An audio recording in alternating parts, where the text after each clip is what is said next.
Coucou à toi, bienvenue dans ce nouveau vlog. Je suis trop contente de commencer cette nouvelle série pour te permettre de pratiquer ton français avec une française, une prof de français d'ailleurs. Pour t'expliquer un petit peu, si tu me connais pas encore, je suis Lisa, je suis française, j'ai grandi en Bretagne et j'ai pas mal voyagé en Amérique latine dès mes 19 ans. J'ai été en Bolivie, j'ai habité au Mexique et aussi en Argentine et j'ai fait d'autres voyages. Mais j'ai toujours adoré les langues. Je parle espagnol, anglais, français, bien sûr. Et un petit peu de portugais. Pas trop, mais un petit peu. Ça ressemble à l'espagnol français, du coup, c'est plus facile. Et maintenant, je vis en Espagne. J'habite avec mon chat, l'amour de ma vie, que j'ai adopté en Argentine, donc il est argentin. Et j'ai aussi un partenaire argentin. Donc je passe ma vie en espagnol et aussi un petit peu en anglais, parfois avec mes élèves. Mes élèves sont principalement anglophones. Et bien sûr français. Donc en fait je parle 3 langues dans ma vie de tous les jours et vraiment ça me rend trop heureuse. Donc aujourd'hui, qu'est-ce qu'on va faire ? Aujourd'hui c'est mercredi et le mercredi c'est une journée spéciale que je me garde parce que c'est la journée où je crée du contenu, c'est la journée où je m'occupe vraiment à 100% de mes réseaux sociaux. Principalement Instagram et maintenant YouTube. C'est pour ça que je me suis bloquée une journée dans la semaine où j'ai seulement un cours aujourd'hui pour pouvoir être la plus efficace en tout cas sur la création de contenu et ne pas lâcher parce que si toi aussi tu crées du contenu, tu sais que ça prend beaucoup de temps et d'énergie. Donc j'ai trouvé ce système qui marche très bien pour moi. Donc j'écris tout dans ce petit carnet de chat, tout ce que je dois faire chaque jour. Et donc aujourd'hui, je dois tourner 5 réels, je dois tourner une nouvelle vidéo pour mon nouveau freebie. Donc c'est pour une nouvelle ressource gratuite que je vais vous proposer. Je dois faire un post et commencer à tourner ce vlog, ce qui est déjà chose faite. Donc tu vas voir un petit peu mon quotidien de prof de français, mais aussi mon quotidien en tant qu'étrangère dans un autre pays. Et je pense qu'il y a plein de choses qui vont te parler, parce qu'en fait, en général, on vit un peu les mêmes choses, à quelques différences près, mais c'est vrai que on se comprend. Allez, c'est parti. Alors ça... c'est toujours notre petite routine du matin avec Gray.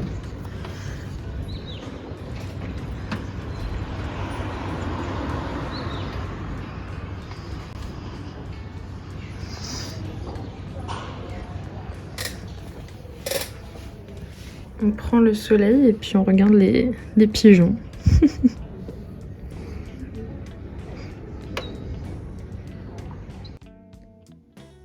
Et ici, mon bureau où je travaille tous les jours et où je donne mes cours.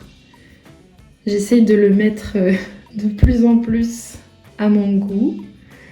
J'ai acheté des plantes ce week-end.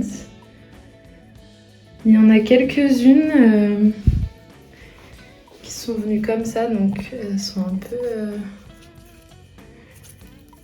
séchées. Je sais pas trop, je m'y connais pas trop en plantes, je vais essayer de regarder sur internet. En tout cas, si vous avez des conseils à me donner, ce sera avec plaisir. Ah, j'avais pas vu qu'elle avait perdu aussi sa feuille. Et donc voilà, je les garde dans mon bureau parce que Gray la Terreur risque de me les manger et je sais qu'elles sont toxiques pour les chats, donc je fais très attention. Et donc lui, voilà, lui a son herbe juste ici, qu'il peut manger à sa guise. N'est-ce pas, monsieur ? Et avant de commencer, je vais juste me faire un café parce que j'ai pas encore mangé mon petit déjeuner. Je commence à avoir faim, mais j'ai envie juste de boire un café tranquille, commencer à travailler. Et d'ici 1 heure ou 2, j'irai manger.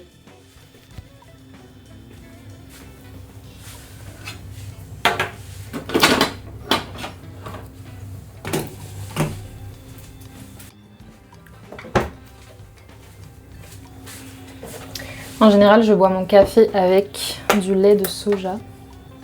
Parce que je trouve que c'est ce qu'il y a de meilleur. Donc oui, Gray est toujours avec moi. Si vous avez un chat, vous savez ce que c'est. Et les gens qui disent que les chats, c'est pas du tout comme les chiens, c'est trop indépendant. Franchement, je trouve que c'est pas vrai.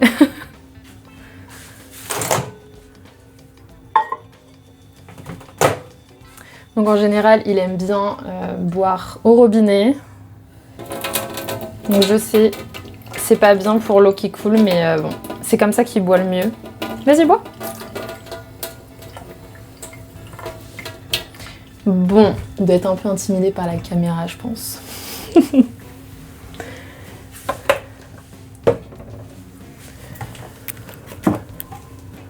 Tu veux encore? Tu veux ou tu veux pas? C'est la question. Tu veux ou tu veux pas? Voilà. Mission accomplie.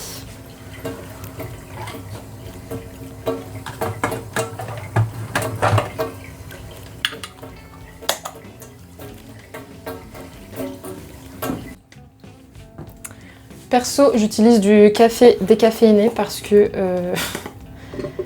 récemment, quand je bois du café normal, en tout cas de cette machine et de ce café, enfin du café que j'achetais, j'étais pas bien du tout quoi. Juste un café et je tremblais, j'avais de l'anxiété, j'étais pas bien, je pouvais pas me concentrer, c'était pas ouf. Donc décaféiné, c'est l'idéal. Ça y est, j'ai mon petit café. D'ailleurs, cette tasse, c'est ma grand-mère qui me l'a donnée et je l'adore. Elle a de très bon goût, ma grand-mère. Je lui piquais toujours ses sacs quand j'étais petite, c'est marrant. Là, ce que je vais faire, j'ai déjà allumé mon ordi. Je vais aller sur le Discord parce que je fais partie d'une communauté de professeurs. Et ça me permet vraiment d'avoir des conseils, d'avoir des nouvelles idées, des personnes sur qui compter, du soutien. Parce que ça fait 3 ans maintenant que je suis seule à mon compte, que je travaille de chez moi. Et c'est vrai que ça me manquait vraiment, l'aspect communauté. Je me sentais très seule.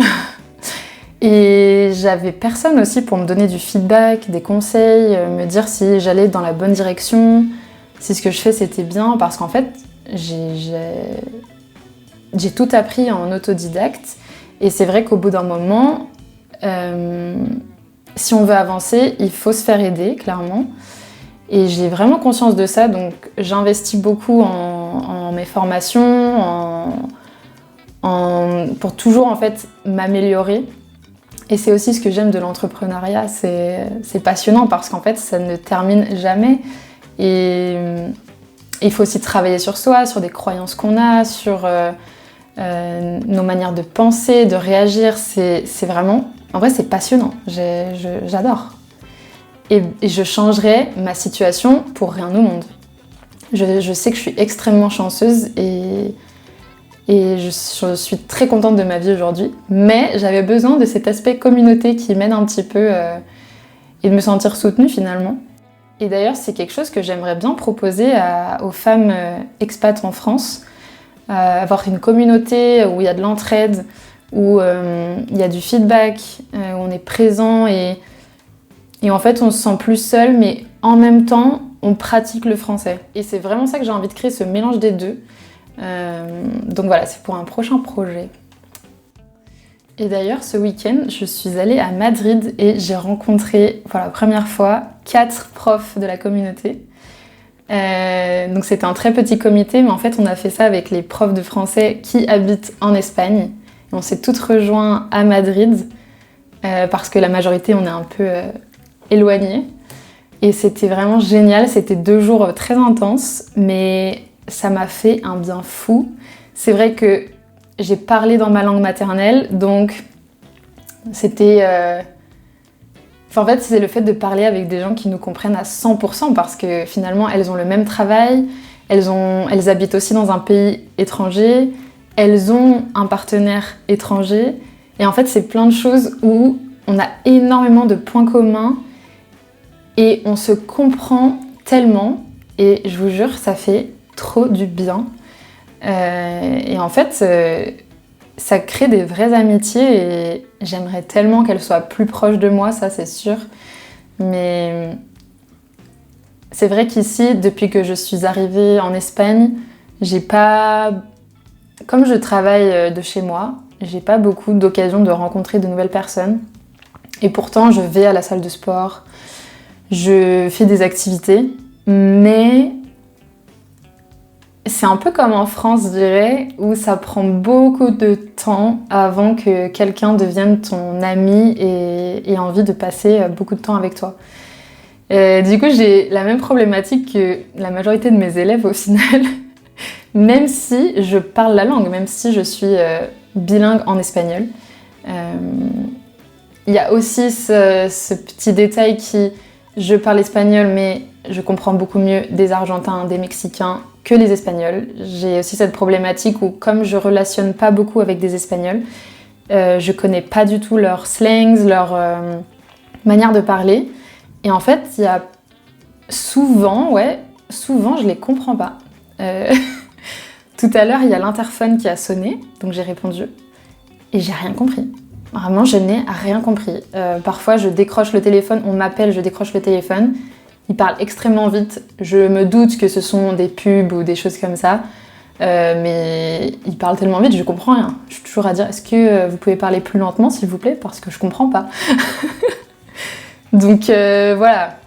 Pour que vous vous sentiez un peu moins seul, vous aussi, qui habitez en France et qui comprenez pas les Français quand ils parlent vite, vous inquiétez pas, moi je suis bilingue en espagnol et ça m'arrive aussi. Donc ne vous mettez pas la pression par rapport à ça, c'est tellement normal et ça prend du temps. Voilà. C'est bon, je viens de terminer de tourner ma vidéo pour ma ressource gratuite. J'ai mis pas mal de temps. En général, quand je fais des vidéos en anglais, c'est un peu plus difficile pour moi. J'ai besoin de plus de concentration. Parfois, j'ai du mal avec la prononciation. Et puis, j'ai quand même aussi ce truc de vouloir que ce soit parfait. Donc, j'ai du mal à faire des erreurs aussi, même si c'est ce que je conseille à mes élèves, de faire des erreurs. C'est vrai que moi, dans la vraie vie, ça me dérange pas trop de faire des erreurs. Mais par contre, quand je me filme, c'est plus difficile. Là, j'ai envie que ce soit parfait. Et du coup, ça fait que je prends beaucoup plus de temps à faire les choses. Et il y a peut-être un moment donné où je vais m'autoriser à faire des erreurs et on verra bien. Donc là, j'ai un cours dans 30 minutes. Il est 12h30. Après ce cours-là, j'irai manger parce que je pense que j'aurai faim. Et cet élève avec qui j'ai le cours, ça fait 2 ans qu'on a cours ensemble.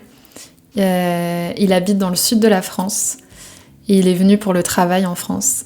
Et hier, il m'a envoyé un message pour me dire qu'il allait arrêter les cours parce que finalement, il a atteint ses objectifs et il part, il quitte la France. Donc, pour lui, c'est vrai que ça n'a plus trop de sens de continuer. Et c'est vrai qu'il a énormément progressé à une vitesse folle parce qu'il est passé de 0 en 2 ans à pouvoir parler avec ses collègues, connaître plein de mots de slang en français. Dans les cours, on parle 100% en français et c'est vraiment impressionnant. Donc voilà, je suis très fière de lui, très triste de savoir qu'il part parce que en fait, au bout de 2 ans, quand on a 2 heures de cours par semaine, chaque semaine, et c'est vrai que c'est un élève qui venait toujours, donc on a passé énormément d'heures ensemble finalement, et du coup on crée une vraie relation, on connaît beaucoup de choses de la vie de l'autre, et c'est ça qui me plaît dans mon travail, c'est vraiment les relations qu'on peut créer. Et aussi, moi, ce que j'aime, c'est donner envie aux élèves de revenir au prochain cours. Parce qu'il y a des choses dans la vie qui font qu'on n'a pas toujours envie d'y retourner. Parfois, c'est difficile parce que apprendre une langue, c'est pas ce qu'il y a de plus facile. Et finalement, de voir qu'ils continuent, enfin que mes élèves continuent et de voir qu'ils sont constants, consistants, non constants, ça me fait trop plaisir. Et le fait d'avoir une relation avec un prof, une vraie relation d'honnêteté, d'amitié parfois. Je suis devenue amie avec certains élèves. Ça aide énormément à la progression et à la motivation. Et pour moi, c'est super important. Et c'est ça que je préfère dans mon métier en fait. Donc là, il va encore prendre des cours en avril et après, ce sera fini. Et j'espère qu'on gardera contact quand même. Mais ouais, c'est un peu... c'est une nouvelle étape, et pour lui et pour moi. Et je suis très contente pour lui. Et je sais aussi qu'il est très content d'avoir pu autant progresser, d'avoir passé tous ces moments, tous ces cours ensemble. Donc voilà, c'est la vie, hein. Ça y est, j'ai terminé mon cours et maintenant il est 14h. Je vais aller manger parce que j'ai très faim. Je sais que ça va en choquer plus d'un que je mange aussi tard. En général, je mange entre 14h et 16h, ça dépend, mon déjeuner. Mais je me suis mise à l'espagnol, enfin à l'Argentine plutôt, puisque j'ai commencé à avoir ces horaires-là quand j'habitais en Argentine et avec mon partenaire. Et du coup, je vais aller dans un supermarché qui est juste en bas de chez moi. J'ai trop de la chance. Le supermarché est vraiment à 30 mètres, donc je vais descendre et aller chercher quelque chose à manger. Et voilà. Et je vous retrouve après. Je pense que je vais appeler ma grand-mère et je vais essayer de filmer pour que vous voyez un petit peu les interactions entre les Français et les mots qui sont utilisés. Parce que moi, je vais utiliser régulièrement les mêmes mots, mais avec mes grands-parents, ça va être un peu différent. Ça peut être intéressant, je pense. Donc voilà, à tout à l'heure.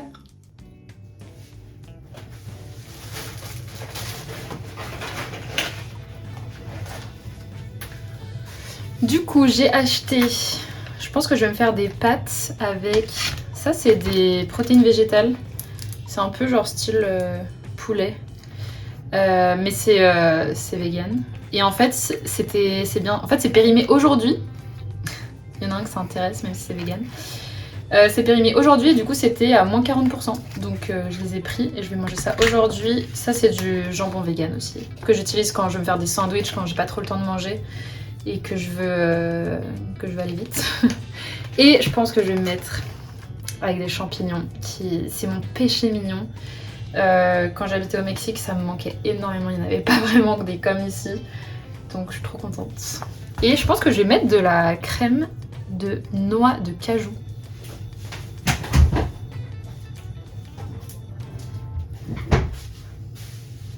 C'est les noix de cajou. Cashew. Donc voilà, je pense que ça va être trop bon. J'ai trop hâte. Ok, back to work. Retour au travail.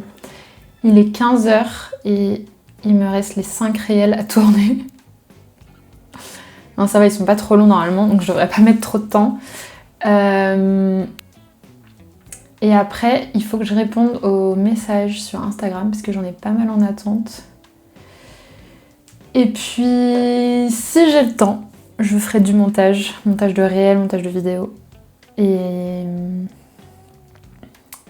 à 18h30, je dois partir parce que j'ai un cours de yoga à 19h. En général, j'y vais en vélo. Je prends le vélo et du coup, je suis là-bas en 15 minutes, donc c'est cool. D'ailleurs, j'ai une anecdote avec le yoga, mais le mois dernier, j'allais au yoga. Il faisait nuit parce que c'était encore bien en hiver.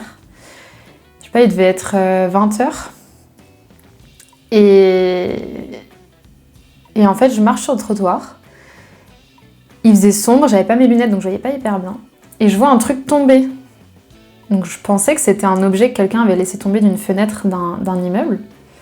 Je m'approche et là, je vois qu'en fait, c'était un pigeon qui était tombé. Il était encore vivant, je voyais qu'il galérait. Je regarde au-dessus de moi et j'ai vu un autre pigeon qui me regardait, qui lui était en bon état. Enfin, il allait bien. Et en fait, je me dis, mais je fais quoi? Il était tard, il n'y avait pas de veto d'ouvert près de chez moi. Mon partenaire avait la voiture au travail, donc je pouvais pas l'emmener chez un veto. Et en fait, j'ai décidé de le prendre avec moi, donc je l'ai pris sous mon bras comme ça en essayant de lui cacher un peu la tête, parce que je sais qu'il panique beaucoup moins quand il voit pas les pigeons. Oui, parce qu'en fait, je suis un compte qui s'occupe d'aider les pigeons dans les villes sur Instagram, donc je savais déjà à peu près quelques trucs. Et je rentre chez moi, le pigeon bouge un peu, mais voilà, je vois qu'il a du mal à respirer. Et je décide de le mettre dans une petite boîte, je regarde sur internet ce qu'il faut faire, etc. Et je le mets dans sa petite boîte, je le mets au chaud près du radiateur, et puis je le laisse tranquille parce que c'est vraiment ce qui est recommandé. Donc je ferme la porte dans le noir, etc. Et puis 1 heure après, je me dis ok, il faudrait quand même que j'aille voir et que j'essaie de lui donner peut-être un peu d'eau. On sait jamais quoi. Et j'arrive et en fait, il était décédé. Il n'avait pas survécu et je m'y attendais un peu parce qu'un pigeon qui tombe, c'est pas normal. Ah, et ça a été dur. C'était mon premier sauvetage de moi toute seule. Je suis contente de l'avoir fait, mais c'est vrai que je me suis dit au moins il est mort au chaud, au calme, et pas dans la rue, il pleuvait, il faisait froid, il faisait nuit, enfin voilà. Donc je me rassure avec ça, mais ça a été dur ce moment-là, j'ai beaucoup pleuré. Hein. Donc ouais, la vie m'a mis son premier sauvetage et maintenant je me tiens prête pour les prochains s'il y en a. Bon, au final, j'ai réussi à tourner super vite les réels. J'ai mis 15 minutes. C'est incroyable, j'ai jamais fait ça aussi rapidement. Je suis trop contente. Ils étaient très courts, c'est pour ça, mais... Et je pense que ça y est, ma grand-mère est disponible.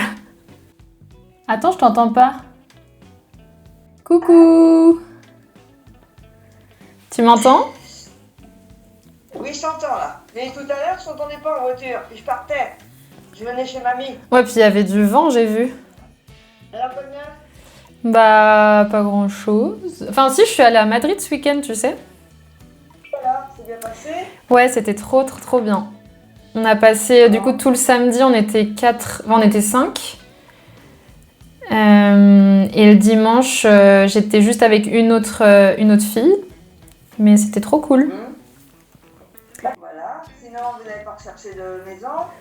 Bah, on recherche pas trop. Enfin, on va voir de temps en temps, mais c'est pas non plus... On n'est pas très actifs, tu vois. Oui. Oui. Bah, vous êtes pas mal où vous êtes en attendant. Ouais, c'est pas urgent, tu vois. On est bien où on est. Oui, j'ai mis qu'on avait acheté. Alors, j'ai celle-ci. Ouais. C'est pour ça qu'on appelle une chambre de belle-mère. Ah ouais?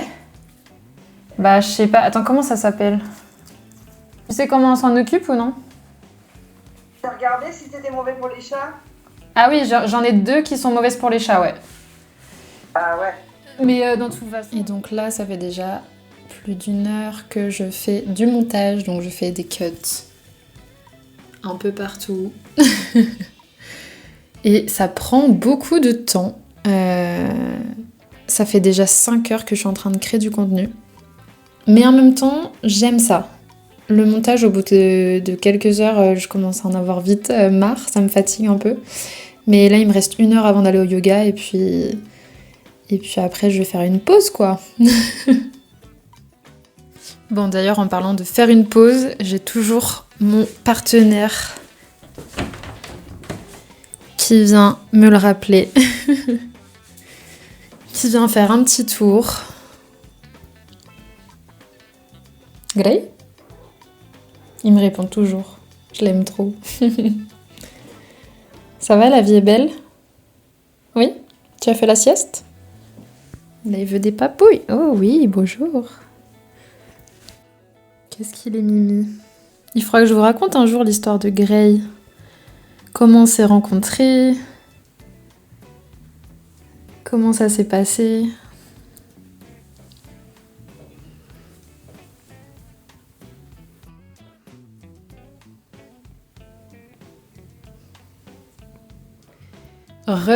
Ça y est, c'est la fin de cette journée. Je suis KO. Je viens de rentrer du yoga et maintenant je vais aller me faire à manger, me doucher et aller me mettre au lit. Il est quelle heure? Je crois qu'il est 20h30, 21h. Ça m'a épuisé le trajet en vélo aller-retour. Il y a beaucoup de monde dans la ville. En tout cas, à cette heure-là à laquelle je sors, je pense que c'est l'heure où tout le monde sort du travail, les enfants avec l'école et tout ça. Et je sais pas vous, mais moi ça m'épuise. Il y a tout à faire attention, les autres vélos, les piétons, le tramway, les voitures. Ça fait beaucoup d'informations. Et de toute manière, en général, les villes me fatiguent beaucoup, pour être honnête.